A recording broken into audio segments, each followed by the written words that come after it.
Today I have something special, like really special. This is the first HDET or high-end desktop build on the channel, or more aptly in this case an eHDET or extreme high-end desktop. Personally, I've had HDET PCs before and I can tell you that they are the most amazing, overkill, wonderful and at times completely mattering things in existence, no matter if they are from the blue or red teams. This time around we have the excellent Ryzen Threadripper 3960X 24-core 48-thread beast of a CPU sitting on top of an ROG TRX 40E gaming motherboard.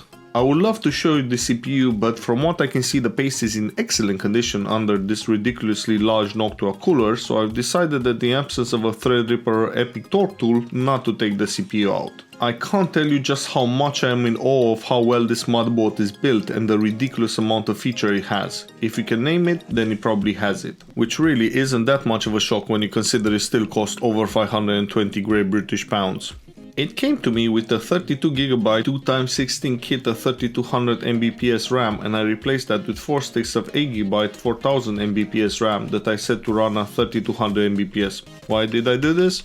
Well, because the thing supports quad channel and it would be a major bummer to not enable that. Think running single channel mode on a consumer desktop. Why would anyone do that? Anyways, for the storage I selected a 512 M.2 drive that I got from CX, the thinking being that with 3 M.2 slots adding extra fast storage is a breeze. And this CPU can afford it because it has a whopping 64 lanes of PCIe 4.0, which without going into too much nerdy detail is way more than any consumer will ever need, so in practice that means you can put as many M.2 and PCIe slots as they wish, and considering dual GPU solutions are a thing of the past, unless you are doing AI stuff I guess, a lot of them will go unused. For comparison, a 24-core modern desktop CPU like the 4900K only has 20 PCIe lanes. Now that I've done a bit of light disassembly, it's time to put it into this MSI Vampiri case. Is this the absolute best case for the job? Well, no, but it does have one feature I really wanted, and if you haven't figured that one out from the video thumbnail, I'll just go ahead and tell you it stays the obvious. I have pre-dressed it with no less than 6 brand new ARGB fans and a superb Corsair RM850X fully modular PSU. After all, really this CPU isn't mucking around when it comes to power consumption, and for the first time I felt compelled to actually install both 4.4 pin CPU power. There isn't much else. I've also got a 1TB backup drive installed as well, plus some other light mods like adapting the button control front 12V RGB strip to work directly with the motherboard.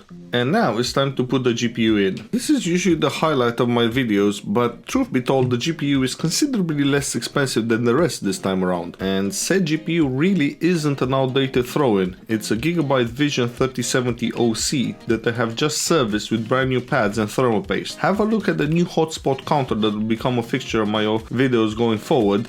It's insanely good if I do say so myself. It was a massive pain to pull off as the thermal pads are only 0.5mm thick and they are so finicky, but with a bit of ingenuity and thermal paste where it technically doesn't belong, I think it was well worth the effort to get a card that is running at the upper limits of what a factory 3070 can do. And now it's time to start the thing, and would you look at that, it works straight off. If you wish, feel free to skip ahead and use the timestamps because this will be a pure talking section, as I need to get through some of the features as well as the use case for this sort of machine. So to start with, I'll completely sidetrack myself by saying how much I love the little motherboard display that tells you exactly what is happening. And don't worry if on the first boot after removing standby power recycles twice, that is normal.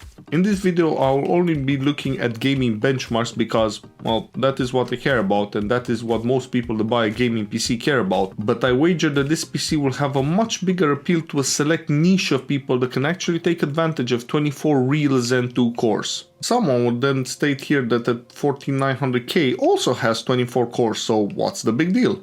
Well, actually only 8 of those are fully featured performance cores, the rest, all 16 of them, are a cut down version with central instructions missing and no hyperthreading. Now, don't get me wrong, a brand new 4900K will beat this older 3960X in most tasks you can give it, as it should after years of improvements, with single core performance not even being in the same league, hence the gaming prowess in Intel's latest and greatest, but that doesn't mean it beats it at everything. For instance, there will be productivity tasks where the number of threads and full-fat cores will still very much favor the Threadripper, showing just how much ahead of its time the CPU was. Not to mention that this is the lowest of the 3000 series Threadrippers, with the 32 core and an insane 64 core versions also existing on top of the same platform. Oh, and did I mention that if you have really deep pockets, there are two newer generations of Threadrippers? But the kicker is that for most people that want to game a 5800X3D 13th or 14th gen Intel or 7000 series Ryzen makes a lot more sense. But for that particular person that could actually take advantage of all the processing power on offer for something like, I don't know, CAE on a budget, this is still very much top of the list.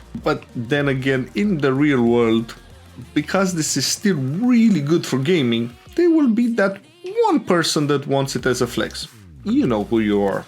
Before we really get into the thick of it with benchmarks, we need to talk about the much misunderstood game mode. This is a feature that was first introduced with the original Threadripper 1000 series, and at that time it was actually useful. All it did is disable cores to make sure that your games did not get confused. In 2017, when the original Zen based Threadripper was launched, having literally too many cores for games that up to that point were mostly only coded for 4 cores and 8 threads with the occasional 8 core CPU, like Intel's 5950X that was still a single monolithic die, in most cases they will simply refuse to run or run really poorly. And that's not even to touch the NUMA topology that essentially threw most applications for a loop due to the memory allocation, and most people ended up with an amazing workstation CPU that was crap at gaming. But the Zen 2 based 3960X does not have that problem anymore. And in order to prove that, I have tested what I believe are the worst case scenario games that are super susceptible to what CPU you are using. So in order, Horizon Zero Dawn, with game mode on we got 101 FPS on average, and with game mode off we got 107 FPS on average. Far Cry 6, which is usually CPU bound, with game mode on gave us 70 FPS, and with game mode off gave us 73 FPS. And finally, Cyberpunk with game mode on gave us 51.6 FPS, and with game mode off gave us 56.87 FPS. So as you can see, in every scenario the performance regressed when enabling game mode, as this is an obsolete feature for 3000 series and newer Threadrippers.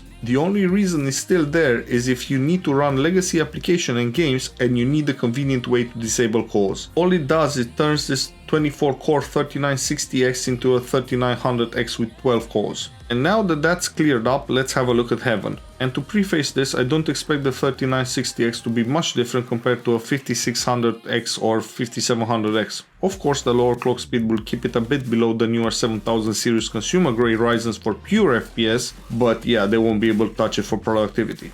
That being said, the difference between this CPU and a brand new, say, 7950X3D will be simply minimal in most games, as this is more than enough for the 3070 to stretch its legs. All in, the 1440p 3070 score of 160 FPS is within margin of error between cards and a great result. Please do keep in mind though, I am also recording using Shadowplay, so there will be a slight decrease in FPS due to that.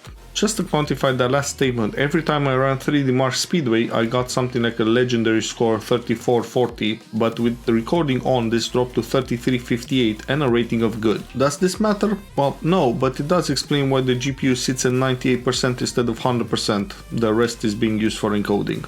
Rocket League, with plenty of bots to offset the CPU, returned 241 FPS on average at 4040p max setting. I mean, this is an esports game, so it was always going to be amazing, but it's slower than most people would expect. Unfortunately, this game really doesn't get along very well with the Zen 2 architecture.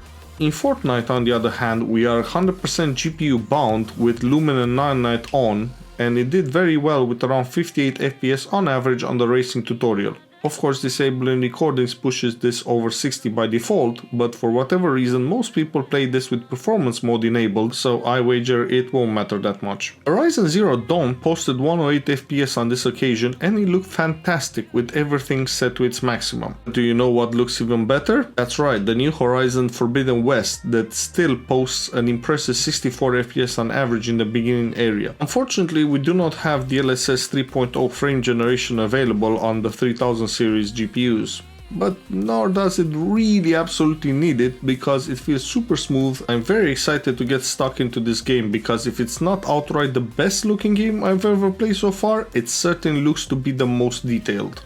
Going back in time a bit with Control and its 54 FPS on average, which stumped me. This is still a ridiculously difficult game to run, but even more so when you effectively nullify DLSS by choosing the internal render resolution to be the same as the output resolution. By fixing that render resolution snafu, the average jumped to 80, which is in line with expectations. The thing is that the RT implementation is old, the DLSS version is positively ancient, and the requirements are still super high, but it looks amazing almost a full 5 years after launch, which is an incredible feat for any game to pull off. Sticking with all the titles, this time we have Shadow of the Tomb Raider, which returns a very respectable 105 FPS at max settings. The only thing I would say is I turned off RT shadows because in my view they bring literally nothing to the ambience. And speaking of useless RT implementations, Farcry. I did leave it on, but the only reason I did that is I completely forgot to turn it off. Regardless of 71 FPS, we can be safe in the knowledge that this game is still craptastic at utilizing higher end hardware, no matter the settings. I knew this game would not like the Threadripper, not at all, but at the same time it equals the 3800X, so it's not horrible by any means. And finally Cyberpunk.